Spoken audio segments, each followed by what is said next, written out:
दोस्तों, आज मैं डॉक्टर के.एल. सोनकर सौमित्र अपने साहित्य सोनकर सौमित्र एपिसोड में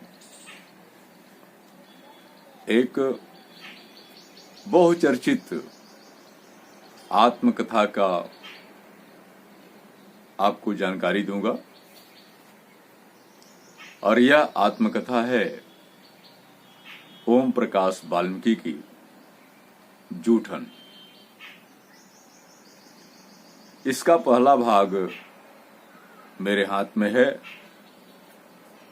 आप देख लें इसे। और ये ओम प्रकाश वाल्मीकि की, ऐसे ओम प्रकाश वाल्मीकि जी अब हमारे बीच में नहीं है,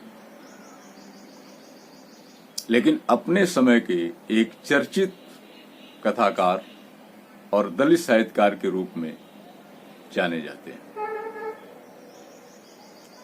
ऐसे ये बरला मुजफ्फरनगर उत्तर प्रदेश के मूल रूप से निवासी रहे हैं और बाद में ये सर्विस में भी रहे। इनकी शिक्षा हिंदी साहित्य से एमए रही है और इनकी बहुत सारी प्रकाशित कृतियां हैं,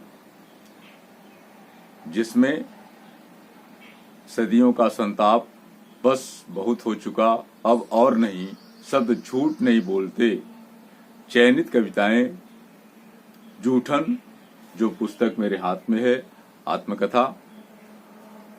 और इस पुस्तक का अंग्रेजी, जर्मन, स्वीडिश, पंजाबी, तमिल, मलयालम, कन्नड़, तेलुगु आदि भाषाओं में इसका ट्रांसलेशन भी हो चुका है और यूनिवर्सिटियों में यह स्वीकृत पुस्तक है। इसके साथ ही इनका सलाम, घुसपैठिए, अम्मा एंड अदर स्टोरीज, दलित साहित्य का सौंदर्य शास्त्र, मुख्य धारा और दलित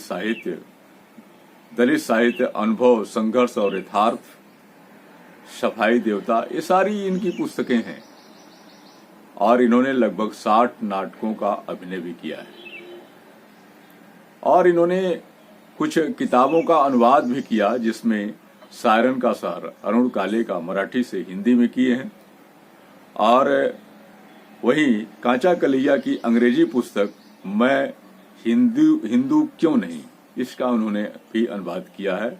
इसी तरह लोकनाथ यशवंत के तमाम मराठी कविताओं का इन्होंने हिंदी में अनुवाद किया। इस तरह इनको इस अपने समय में सम्मान भी काफी मिले हैं। डॉक्टर अंबेडकर राष्ट्रीय पुरस्कार, परवेज सम्मान, जयश्री सम्मान, कथाक्रम सम्मान, न्यू इंडिया बुक पुरस्कार, साहित्य भूषण सम्मान और विश्व हिंदी साहित्य सम्मेलन न्यूयॉर्क अमेरिका सम्मान और उत्तर प्रदेश का हिंदी संस्थान सम्मान भी प्राप्त हुआ है।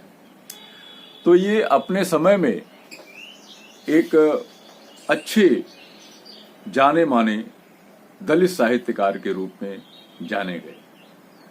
सवाल ये उठता है कि आखिर भारतीय साहित्य और दलित साहित्य में अंतर क्या है। आपको बता दूं कि मैंने 1995 के आसपास प्रगतिशील लेखक संघ जौनपुर की तरफ से चंदोक में मैंने एक कार्यक्रम रखा था और उस कार्यक्रम का जो विषय था वो यही था कि हिंदी साहित्य में दलित साहित्य का हस्तक्षेप। और इस कार्यक्रम में हमारे जौनपुर के माने जाने साहित्यकार, वाराणसी के माने जाने साहित्यकार, जिसमें चौथीराम यादव और नामवर सिंह के भाई काशीनाथ सिंह जी और संजय श्रीवास्तव सहित तमाम साहित्यकार इसमें उपस्थित रहे और बहुत चर्चित रहा। तो एक अंतर क्या है कि हिंदी साहित्य में, जबकि लोग कहते थे कि साहित्य है, इसमें दलित साहित्य कहां से आ गया। लेकिन एक बात मैं आपको बता देता हूं कि जो दलित साहित्य है और जो भारतीय साहित्य है वह खाए पिए अघाए हुए लोगों का साहित्य है। यदि हम प्रगतिवादी साहित्य को निकाल दें, क्योंकि थोड़ा प्रगतिवादी साहित्य जो है वह अनुभव किया हुआ साहित्य है और समाज हित, लेकिन बाकी उसके पहले का ऐसा नहीं है। इसलिए मैं उस साहित्य को, हिंदी साहित्य को मैं कहता हूं कि अघाए हुए लोगों का साहित्य है। लेकिन 1900 के बाद थोड़ा सा परिवर्तन जरूर आया, लेकिन जब 80 के दशक में हम 80 के पहले के अंबेडकर साहब के संघर्ष को छोड़ देते हैं, हालांकि बिना बाबा साहब अंबेडकर के और बिना उन तमाम संतों के जो बहुजन के हैं, अगर उनको न समेटा जाए तो दलित साहित्य की पूर्ति नहीं होती। लेकिन दलित साहित्य भोगा हुआ यथार्थ का एकदम दस्तावेज है, और इस कार्यक्रम में दलित साहित्य को आगे बढ़ाने में ओम प्रकाश वाल्मीकि जी का एक शीर्ष स्थान कहा जाए तो गलत भी नहीं। तो ये अंतर है भारतीय दलित साहित्य और भारतीय हिंदी साहित्य का। तो ये अंतर है, और अब ये सारे अंतर काफी अस्पष्ट हैं।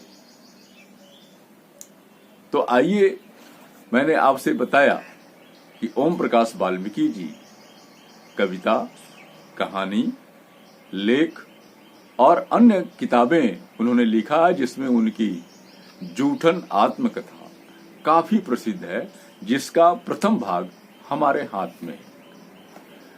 और मैं ये बताना चाहूंगा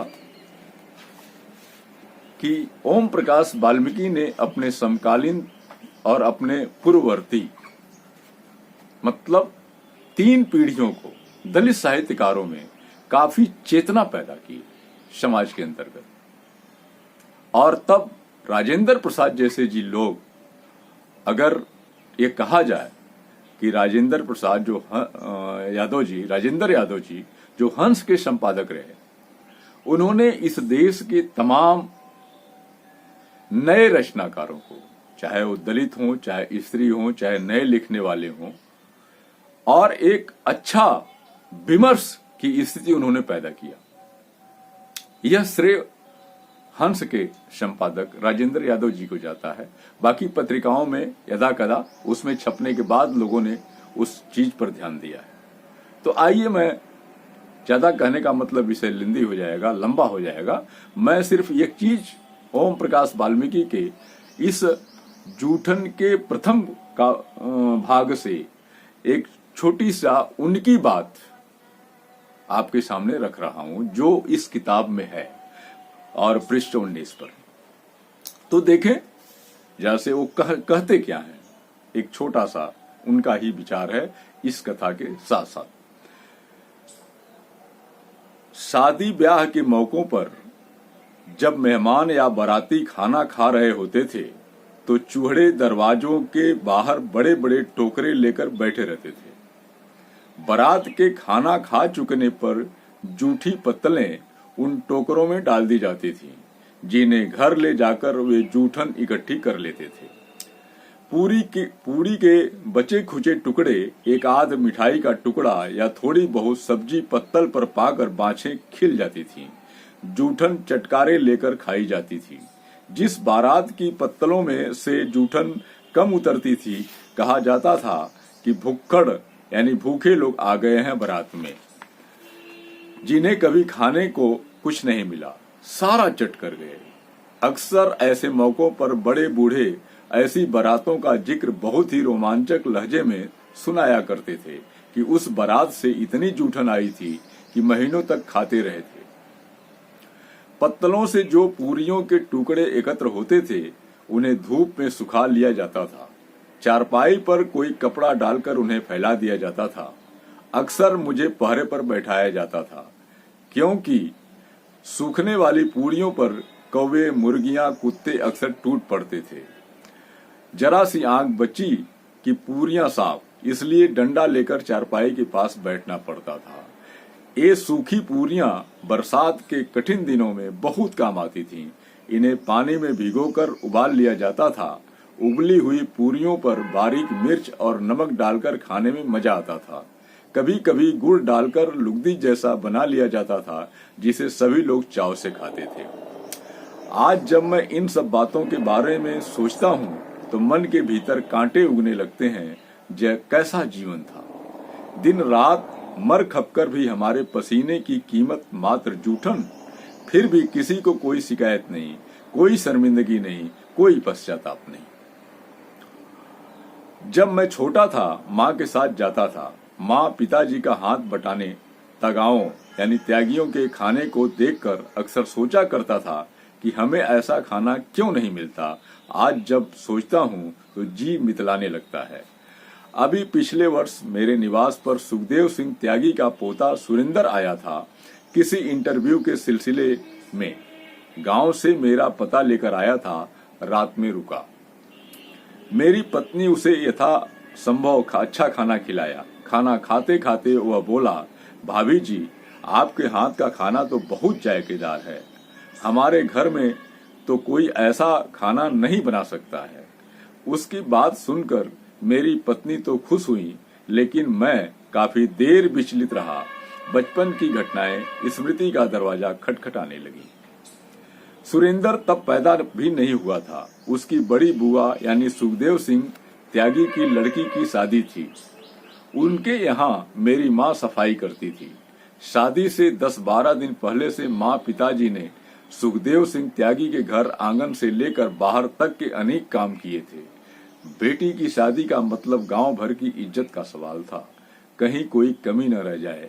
गांव भर से चारपाइयां ढो ढोकर जनवासे में इकट्ठी की थी पिताजी ने। बारात खाना खा रही थी। मैं टोकरा लिए दरवाजे से बाहर बैठी माँ टोकरा लिए दरवाजे से बाहर बैठी थी। मैं और मेरी छोटी बहन माया माँ से सिमटे बैठे थे, इस उम्मीद में कि भीतर से जो मिठाई और पकवानों की महक आ रही है वह हमें भी खाने को मिलेगी। जब सब लोग खाना खाकर चले गए तो मेरी माँ ने सुखदेव सिंह त्यागी को दालान से बाहर आते देखकर कहा, चौधरी जी, इब तो सब खाना खा के चले गए। मारे जाकतों यानी बच्चों को भी एक पत्तल पर धर के कुछ दे दो। वो भी इस दिन का इंतजार कर रहे थे।